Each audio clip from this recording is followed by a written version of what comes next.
Hey everyone, Ivy Lee Gaming here, and today we're playing Watcher of Realms. For today's video, I'm going to go through some of the dev insights that were posted yesterday, May 14th, and later yesterday, there also was an update preview for the new content, so we're going to take a look at that as well.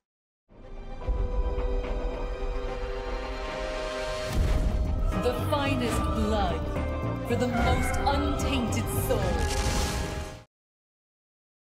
Alright, so first of all, let's go through some of the dev insights that stick out to me. And we're going to start with this first question or comment here. So someone mentioned the hero Falcia needs an even stronger boost. She'll still be weak even with the new patch, which, you know, she got a little bit of a buff, but it wasn't good enough.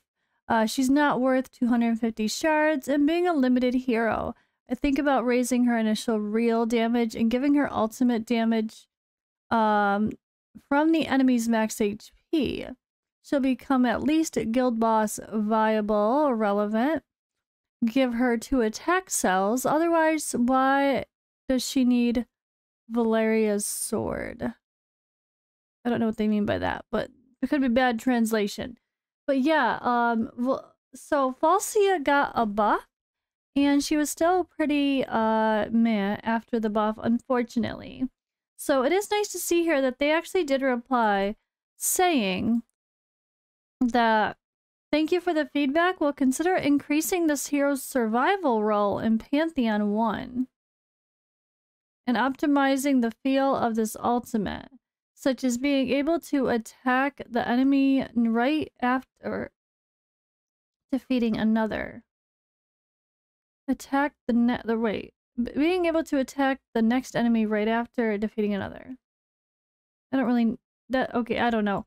But Pantheon, meaning the faction trials, I guess. They want to make them more viable for faction trials as well. I don't know that that's really answering this question, but it does sound like they're willing to still further adjust Falcia, so I did want to read that, and I think that's good to hear. Alright, next one. Why does this rare type of gear have a negative impact? You give it 40 attack speed and remove the possibility to revive. Come on, guys. Are you serious? Why? Why not just give the attack speed and that's it? Such gear should be super cool if you're lucky to get it. Not like that. So they do reply saying, thank you for the suggestion. We've already optimized this for future versions, so it will not have a debuff anymore. Again, some good feedback here to note. So there are a couple comments about Gear Dungeon, and I want to say that they actually put it to, well, they mentioned the same thing twice at least, so I want to reply. Well, 3 times it looks like. Thank you for the feedback. After the Gear Dungeon becomes permanent feature, the total number of keys will also increase.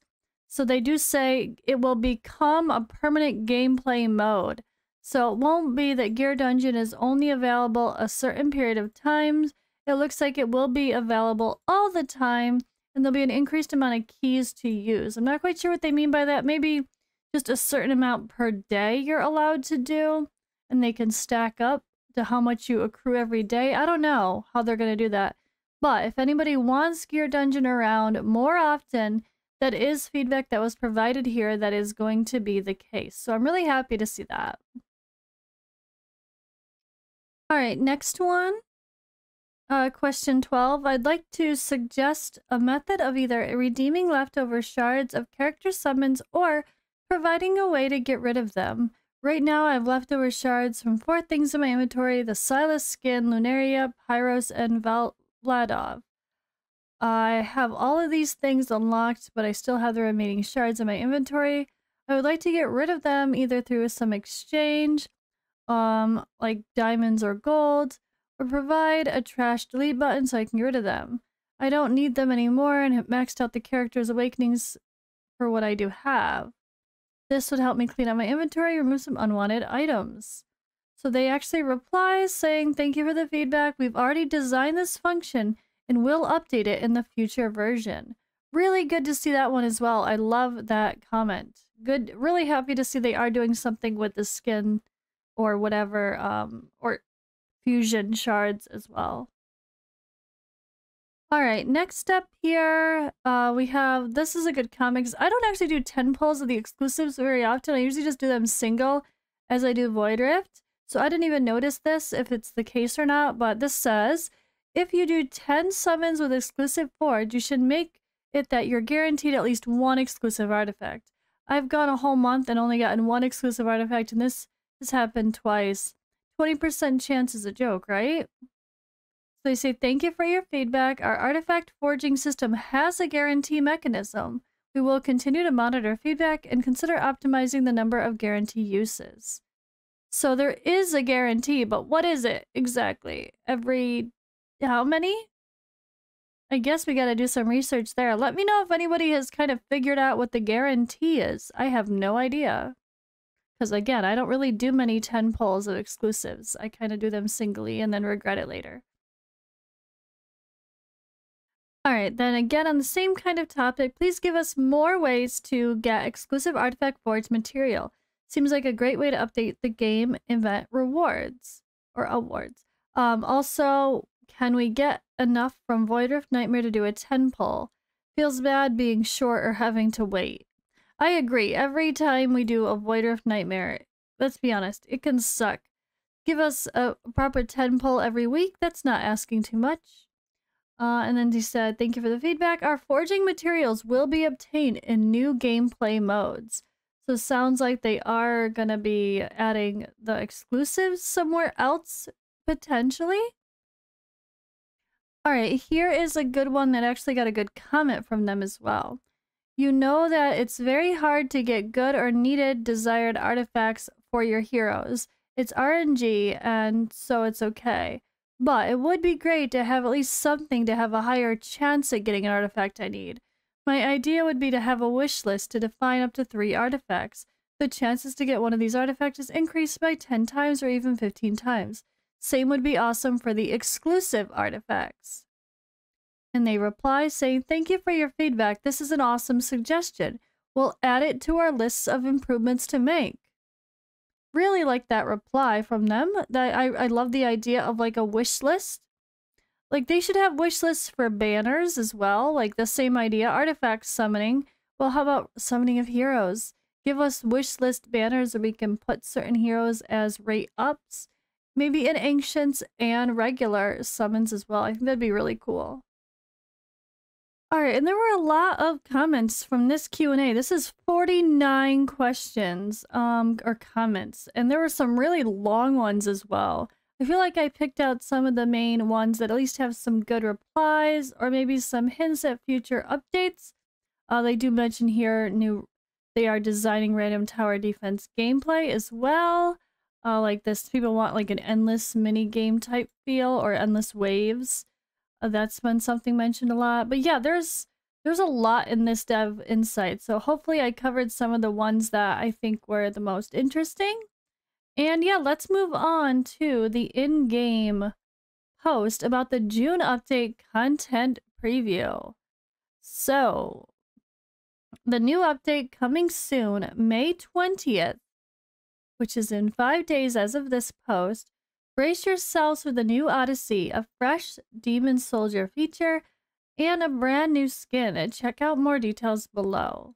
I have seen content creators post videos about the Odyssey event, so if you want to see details on that, you can certainly search that and find that from quite a few content creators who are playing on the For Honor server. So the new Odyssey release date. After the update. Requirements: complete Hero's Path. So yeah, I think it's like the main... Is that all of it? I'm not quite sure where that is exactly. But completing Hero's Path first would make sense. So, embark on an all-new Odyssey. Upon reaching certain milestones in Odyssey quests, you'll be eligible to claim Dolores' exclusive skin, Golden Pharaoh. Complete all the Odyssey quests to be even rewarded with a brand new legendary hero. That's the Ennead guy, right? Yep. Really cool. So we got a gorgeous skin for Dolores, and A new legendary hero. Again, really, really cool. And then,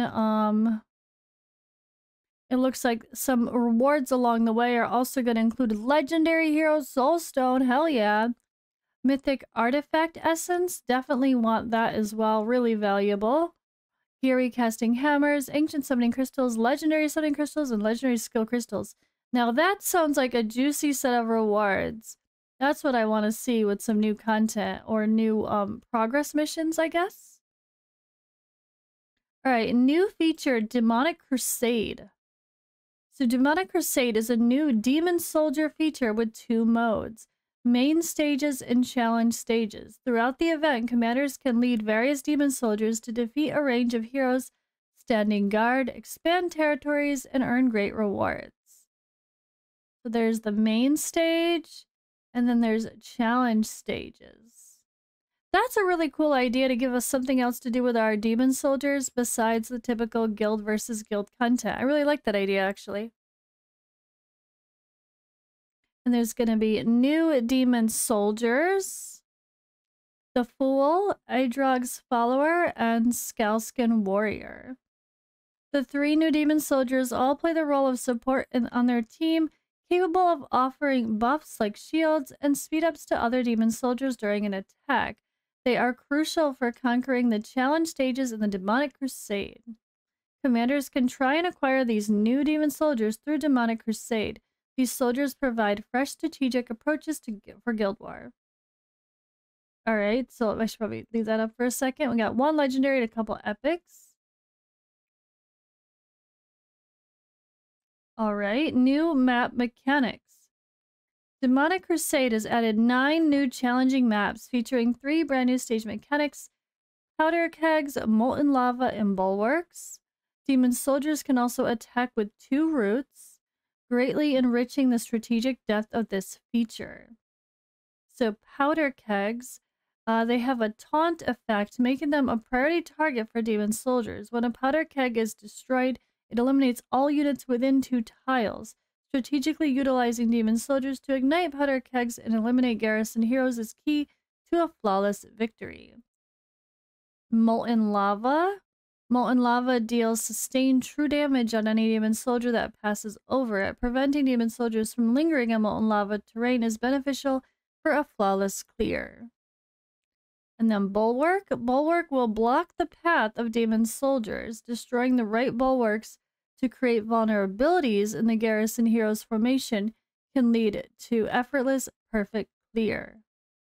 Alright, that sounds really cool. I really like that. It sounds really strategic and fun. I hope it is. It sounds really clever. Gear Dungeon major updates released on the 22nd of May. We're going to have a new enemy. This will be the Gear Dungeon 2, or Gear Raid 5 as people will probably call it. Frenzied Blood Mistress. Gear Dungeon will introduce new boss Frenzied Blood Mistress, featuring a total of 6 stages. It will require consumption of stamina and the new dungeon keys to initiate the challenge. The Frenzied Blood Mistress is capable of summoning 2 types of clones, each having the ability to heal themselves when taking physical or magical damage, adapt their formation, and deploy heroes with different damage types to counter her effectively. Recommended heroes are going to be Edith, Ardea, Hatsa, Eileen, and Hex. As we expected, the knockback of Edith probably did have a specific role, and well, this is going to be it. Major adjustments. The opening period for each gear dungeon will be extended, with 2 different gear dungeons unlocked concurrently. The content for the gear dungeon stage will be updated regularly. Okay, it doesn't mean permanently like the other thing said. I don't know. Alright, different gear dungeons will require different keys to challenge, and upon each opening of the gear dungeon, commanders will obtain 100 corresponding dungeon keys for each dungeon. Commanders can also acquire special master keys through Gear Raid 1, 2, and 3 for challenging the gear dungeon. However, master keys can only be used after dungeon keys are depleted. Okay, so if you grind, you can get extra keys. Interesting. I'm really bad at grinding. I guess I gotta get back at it. Alright, the rewards. In the redeem shop will be refreshed each time the gear dungeon opens. Commander's remaining gear dungeon crystals can be carried over to redeem valuable rewards such as variant gear, ancient mythic gear, and new forge materials in the future gear dungeons. So, really cool to see that they're going to be refreshing. I mean, you would assume that, but yeah, new rewards would be great, or just extend them. Alright, other important updates. Guild Boss and the Gear Plan. Guild Boss chests from Nightmare difficulty and above will no longer include common rewards such as insignias and rare skill crystals, but they have a higher chance to grant legendary skill crystals and other valuable items. Alright, definitely want to see that. And then Gear Plan. Commanders can customize and save any gear plan with a unique name and select from these save plans to equip gear with a single tap. Alright, that's what I saw. I think Fastidious posted about this, maybe Dan as well. But I saw some posts that this is available on test server, and I think this is on Forerunner server right now as well. Gear plans instead of just the way the gear swapping is. I really was not a fan of gear swapping, so I'm glad to see there's more to come. But alrighty, that's it for the update. Let me know what you guys think in the comments below. Thank you for watching, and I will see you in the next video.